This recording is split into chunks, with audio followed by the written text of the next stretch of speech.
sehingga mata hati buta. Ya, itu tadi. Nah, nafsu kita tak terkendali. Tidak ada kontrol terhadap nafsu kita. Itu sebab. Kenapa tidak ada rem kontrol itu? Jadi kalau rem kontrol otomatis mobil ada. Enggak ada. Yang ada rem kontrol otomatisnya siapa? Pesawat atau apa? Ada alat transportasi sekarang yang kontrol, kalau misalnya ada bahaya di depan, tuk, otomatis rem kontrolnya bergerak. Ada sudah? Nah, itulah dia. Jadi rem kontrol mesin aja bisa dibikin orang. Allah Ta'ala ada juga untuk rem kontrol itu apa? Ilmu yang diamalkan yang menghasilkan kesadaran tadi. Ilmu yang tidak cuma jadi pengetahuan, tetapi membangunkan kesadaran. Itulah rem kontrol itu. Jadi kesadaran itu yang harus dijaga secara stabil. Kalau sudah dapat, jaga ke sana. Dengan apa jaganya? Ya dengan praktek hukum, itulah mengerjakan ibadah dan zikrullah. Itu sebabnya mata hati buta.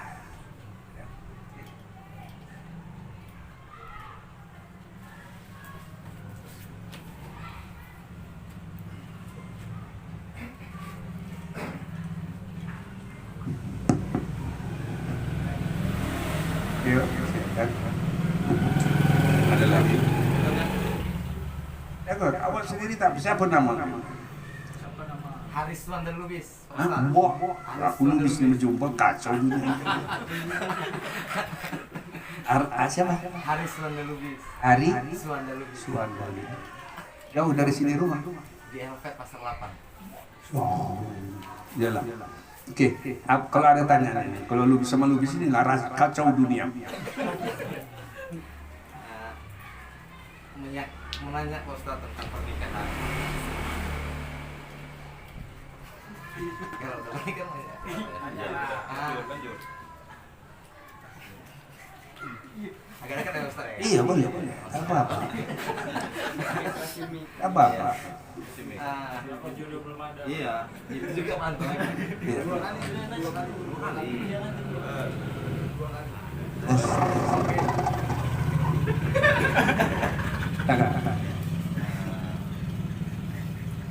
Apa-apa. Udahlah, enggak usah pakai mic. Dan soalnya nggak Ustaz ya? Iya. Ini Ustaz.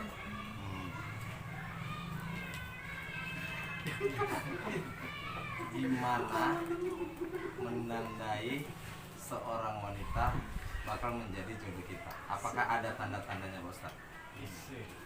Untuk memperoleh itu, kalau menurut agama, kalau kita sudah menyukai seseorang, jangan terus bilang sama dia, aku suka kamu. Jangan. Lapor dulu sama Allah. Itulah namanya sholat istikharah. Sanalah jalurnya untuk menandai itu. Nanti kalau sholat istikharah kita itu memang pantas untuk dijawab Allah, dia bisa memberikan jawaban dengan dua cara yang saya tahu. Satu lewat mimpi, yang satu lewat perasaan. Semua bentuk perasaan itu terpaksa tatap muka kita empat mata. Kalau lewat mimpi bisa punya isyarat. Isyaratnya begini, mimpi itu berisyarat ya. Pernah ada orang yang saya berikan metode ini sama dia. Setelah dia melihat seseorang, saya datang sama saya mempertanyakan bagus sama saya apa enggak. Jangan tanya aku nggak tahu ini, gue bilang. Kau sholat aja istikharah. Maka sholat istikharah dia. Saya dalam tempo 1 bulan baru dapat jawaban itu. Dalam bentuk mimpi. Apa dia bilang? Ustaz, aku mimpi sama cewek itu. Kami naik sampan di sungai. Datang banjir. Balik sampan. Dia tenggelam Ustaz. Aku tuh nanti selalu selamat Ustaz. Udahlah, tak usah lagi kau bilang sama dia itu sama kau. Nah, itu contoh jawaban sholat istikharah.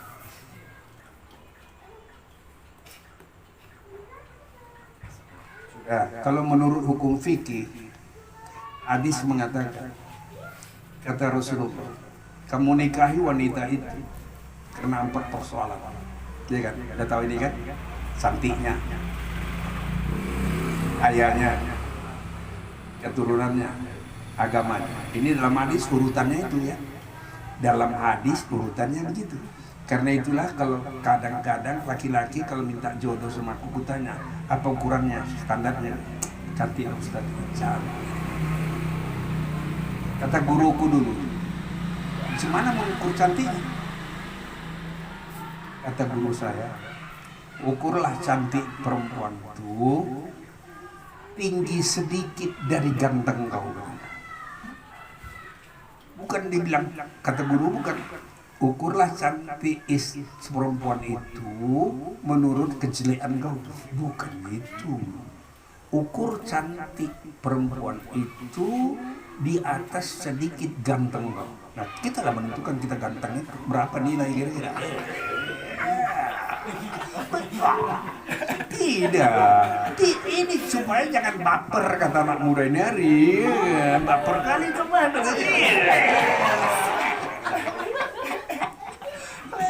Iya, ini guru saya ngajari dong. Jadi ya ganteng pun nilai 50 ini kurasa dia, ya kan? Nah, kalau begitu kata guru Ustadz Najarudin, sedikit lebih cantik dari ganteng kau. Berapalah tambahannya kita kasih angka? 60. 5 kita tentukan kita 50 nilai ganteng kita. Tentu istri itu kalau berdasarkan keterangan guruku menurut mempraktekkan ini, ya naiklah nilainya 60. Jangan dicari yang 100.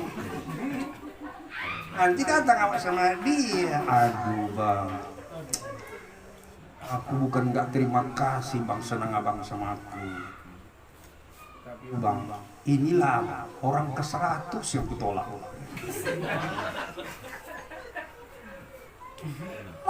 Kalau ngaji fikih yang ini sama aku cerdas kalian begini ya. Gak ada baper-baper. Nah, cantiknya, kayanya, kemudian bukan ayahnya yang kaya, awas. Tengok ya, awas, bukan ayahnya, kayanya, perempuan itu. Jadi kalau begitu, ini depositonya berapa?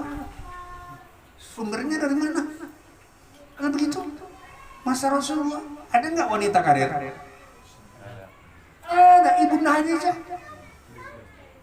saudagar besar, wanita karir. Siapa yang nyuruh istri kurung di rumah?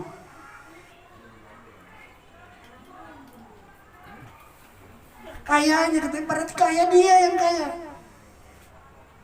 bukan ayahnya. Kalau ayahnya keturunannya matuannya orang-orang mulia.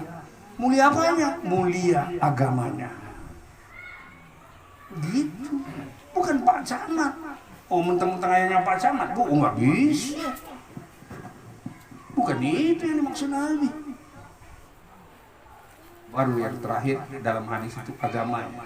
Ini tertulis urutannya dalam hadis, tapi kata guru kami mempraktekkannya harus dibalik. Yang nomor 4 jadi nomor 1. Kalau kamu nikahi wanita itu karena agamanya. Kenapa? Karena banyak orang yang cantik agamanya nggak beres. 1 fakta, jadi bukan hoax ya. Banyak orang kaya agamanya nol. Banyak anak-anak keturunan terhormat, tapi dia sendiri besar. Maka agamanya nomor 1 kan. Karena anak orang miskin yang taat agama banyak. Miskin tapi taat beragama. Kaya yang taat beragama pun ada.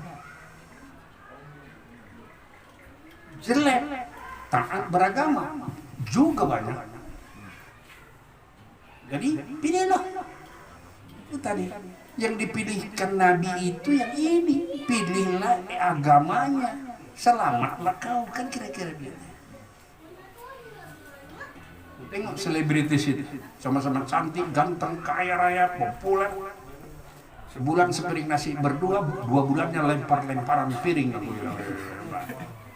Karena agama itu nol. Agama cuma aksesoris, bukan kepribadian. Agama ini harus jadi kepribadian. Baru kita berhak mengatakan, anak muslim, aku ini muslim, kamu apa aku? Oh, kira-kira gitu. Kalau kira-kira gitu, cuma kira-kira. Wah, anakmu ya? Siap, ini yang baca Quran tadi. Bukan Ustaz. Teman saya. Adik. Teman. Oh, teman. Dia beliau hafiz. Ada hafal Quran. Tadi yang kamu waktu habis dia. Aku kan salah sangka jadi toh aku jadi. Iya, saya nggak ada bilang Ustaz cuma gini. Oh, tidak. Tinggal kalau dia habis Quran. Di Quran itulah kalimat-kalimat yang saya ambil ini banyak di Quran itu. Itulah memilih jodoh ya. Yang bagusnya menurut hukum prosedur hukum Islam ya. Bukan prokes ya. Ini prosedur hukum Islam.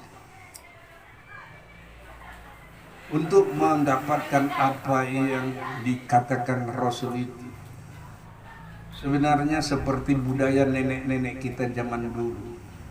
Ada istilahnya mak comblang. Kalau sekarang apalah biro jodoh ya. Profesional itu ya orangnya ya. Tapi beda sama mak comblang. Kalau mak comblang dulu ada seorang laki-laki mengatakan, "Nek, Abah, aku sudah maulah aku nikah ini Nek, tapi belum tahu aku sama siapa ini. Bisanya nenek carikan." Beres. Mak comblang dulu beres. Ini pakar juga ini, kalau nggak pakar nggak mau orang minta tolong sama dia. Nah, satu kali dipanggilnya si laki-laki. Inilah dia apa istilahnya strategi ya. Strategi menjumpakan itu. Maka di kampung itu akan ada pesta kenduri. Apa kenduri nikah kah? Pokoknya kenduri lah ya orang nanti di kampung. Maka anak-anak gadis di kampung itu dulu disitulah dia arena bertemu untuk menolong bergotong royong melaksanakan kendurinya ketuan rumah. Nah di saat itu laki-laki di belakang ada yang ngampak kayu, ada yang angkat air ya kan. Nah yang minta jodoh tadi dipanggil si nenek. Mari kau. Coba kau tengok itu. Kalau itu mau kau enggak? Begitu prosedurnya dulu Islam itu. Jadi kalau nanti si anak ini didampingi maknya pula menengok karena calon menantu, si perempuan ini di kampung kami dulu testingnya. Ini hari aku tak tahu masih ada apa enggak ya. Gilingan cabai yang sebesar ini, petini, apa namanya? Speaker. Jadi kalau digeletakkan lah macam ini, besarnya hampir segini. Ini batu gilingnya itu sebesar ini, panjangnya lebih kurang 30 cm. Cara mainkannya itu kalau nggak pintar, waktu disorot ditariknya ke belakang ini awal sebesar ini lingkarannya. Dikasih itu testingnya anak gadis ini. Kau bagian cabai ya. Ini cuma dikondisikan begitu rupa untuk memperkenalkannya. Kau giling cabai ya itu. Dia diintip sama laki-laki yang menginginkan dia atau dijodohkan itu sama nenek tadi. Dan maknya mengamati. Ini bisa dipakai apa enggak? Ini ujiannya. Kalau ini dari testingnya apa ya?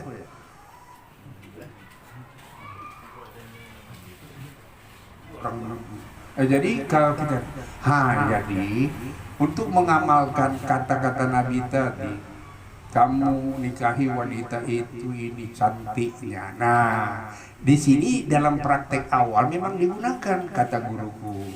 Jadi kita disuruh memandang dari jauh. Istilah guruku ada ting katanya di dalam. Ada ting, istilah guruku itu ting. Apa ini hari pakai? Ya, sirnya itu ting. Kita ambil bahasa sir, ada sir ya, ada rasa lah. Hah? Ada rasa ketertarikan. Bilanglah sama Nek Mak Comblang, nampaknya Nek macam ada rasa ketertarikanku sama dia. Jadi mau memastikannya bagaimana? Nah disinilah, dah kemudian baru si nenek pindah ke dia. Nah, bagaimana ini yang nenek bisa bicara sama dia? Inilah harus pengkondisian, penglihatan si laki-laki kepada perempuan itu, mesti bisa perempuan itu menyadari bahwa dia sedang dilihat itu. Terpintar orang nenek-nenek dulu ya. Tapi tak bikin malu. Nggak bikin malu. Udah, besok nenek itu datang. Datang lagi si nenek sama si cewek. Bilangnya semalam waktu kenduri semalam ada nggak kau nengok aku duduk sama dua orang? Iya nih, ada juga perasaanku. Aku aja ditengok ya bang kau gitu. Cuman ke perasaan kau ditengoknya? Mana lah ya nek? Mana? Orang dulu gitu jawab. Pura-pura tolol ya. Itu orang purtol orang dulu. Sekiranya kau ta'aruf, ini ada proses kedua, prosedur kedua, ta'aruf, berkenalan untuk berdiskusi, uji kemampuan intelektual. Dialog itu uji kemampuan intelektual. Itu jadi kalau berkenalan itu uji intelektualnya dulu dong. Kenapa? Karena hidup ini penuh problem. Kalau dua pasangan suami istri tidak setara kemampuan analisa intelektualnya menghadapi problem, apa kejadian? Ini baru intelektualitas.